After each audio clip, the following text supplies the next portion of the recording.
Magandang umaga mga kabay. So meron po akong approved repair dito mga kabay. 39347, yun yung job order number niya. Ang model nito mga kabay, DWE6423. Ayan. Finishing sander po na orbital ng DeWalt. So ang papalitan dito mga kabay, ito po yung rubber pad niya, yung dito dinidikit yung liha. Belt. Bearing. May kasama na po siyang housing, tsaka bearing na 6202. Yun po yung 1, 2, 3, 4. Apat na piyesa yung ikakabit natin dito sa finishing sander. So tara mga kabay, samahan nyo ako. So mga kabay, nakalas ko na po yung sa rubber nya. Ayan.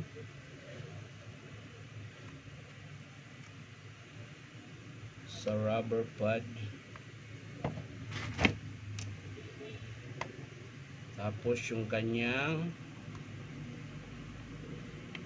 ito yung belt niya mga kabay na luma. Ayan, pinalitan ko po siya mga kabay dahil maliit na po, na nakayod na po siya.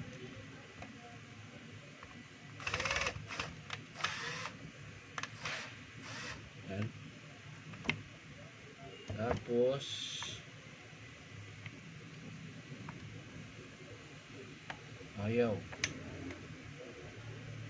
ayaw makalas. So ayan mga kabay, nakalas ko na po yung takip. Ayan. So hugutin na po natin yung kanyang bearing. Ayan. So ito yung papalitan natin. Ayan. Maluwag na rin po kasi yung kabitan nito. Ayan. Malakas na ng alog. So ito pala mga kabay, yung 6202 hindi na natin kailangan. Babalik na lang natin dahil may kasama na pong bearing yung kanyang holder.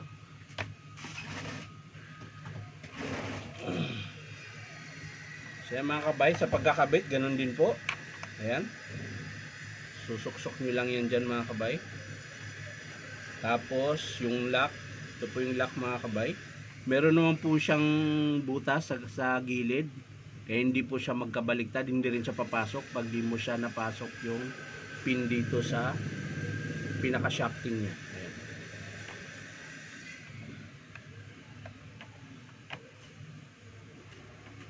Ayan. Tapos yung lock mga kabay, syempre huwag kalimutan. Ayan, may washer din po yan. Hindi kita. Ayan.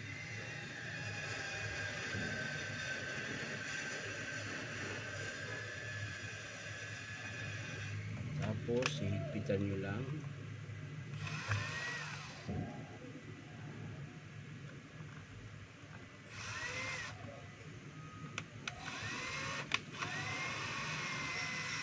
Ayan.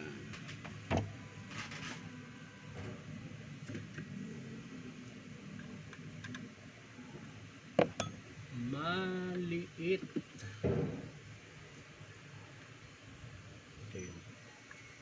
So yan, pag naghigpit mga kabay, lalagyan nyo lang dyan ng pang-kontra para hindi po siya iikot. Ayan. Para po siya mahigpitan ng maayos. Ayan. So yan mga kabay, okay na. Kakabit na natin yung takip niya. Ito, babalik lang natin. Ayan. Tapos yung bagong belt mga kabay, ito yun. So ito din, luluwagan nyo lang. Pabaliktad yung luwag nito mga kabay ha. Ayan. Tama ba? Pabaliktad. Tama. Yung luwag niya pahigpit. Parang yung screw sa reverse. Ayan. Pabaliktad po siya. So dito muna natin unahin sa kanyang, ayan. Bali, ang pahigpit pala nito mga kabay ay paluwag. Yan. Oops, hindi pumasok here.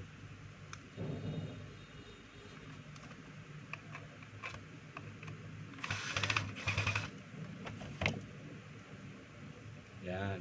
Kaya ito mga kabay, importante ito na lagi nyo nililinis. Kasi yung belt, pag na-stuck na to, hindi na siya umiikot, nasisira na po itong belt. So kailangan malambot siya yan. hinahihila sa naiikot. So lalagay na natin mga kabay. Yan, ganyan po yung forma niyan. Yan. Yan, kailangan umiikot siya. Pag nag-stack up na to, ibig sabihin madumi to. Luluwagan mo lang tapos lilinisan. Tapos ito naman yung rubber pad niya mga kabay. Yan. Dito lang yan sa ibabaw. Ayan. Meron din yung mga iikot-ikot niyo na lang pag hindi pumasok. Yan. Sabay lagay ng kanyang screw na 4 mga kabay.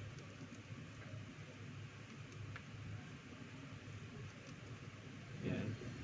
Tapos hihigpitan niyo po. Yan na, lubat na.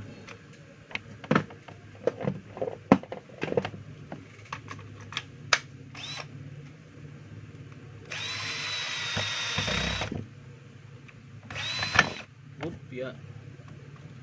Alhamdulillah.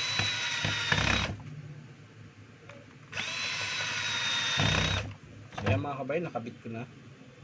Ayan, wala na siyang palag. So testing natin mga kabay.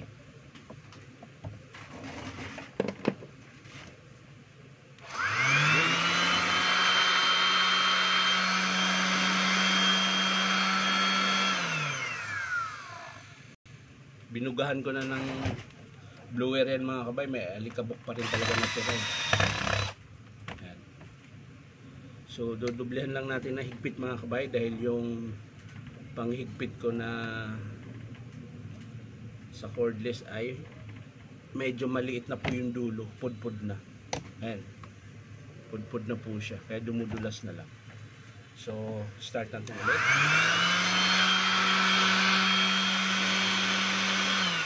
Kung dati pag umiikot siya mga kabay, malaki ang palag nito. Pero ngayon, ayan, tamang-tama lang. Ayan. Dahil po yan dito sa maluwang na yung kabitan ng bearing. Ayan. Kaya po siya pumapalag. Tapos, naagnas na rin po yung kanyang foam. Ayan. Naagnas. So, kaya po natin pinalitan ng rubber pad. Ayan. So yan lang mga kabay, maraming salamat sa panunood at palike and share na rin po. At syempre po, baka naman po pwedeng pasubscribe nyo po ito aking YouTube account na Inong Tabay. So maraming salamat mga kabay, bye bye.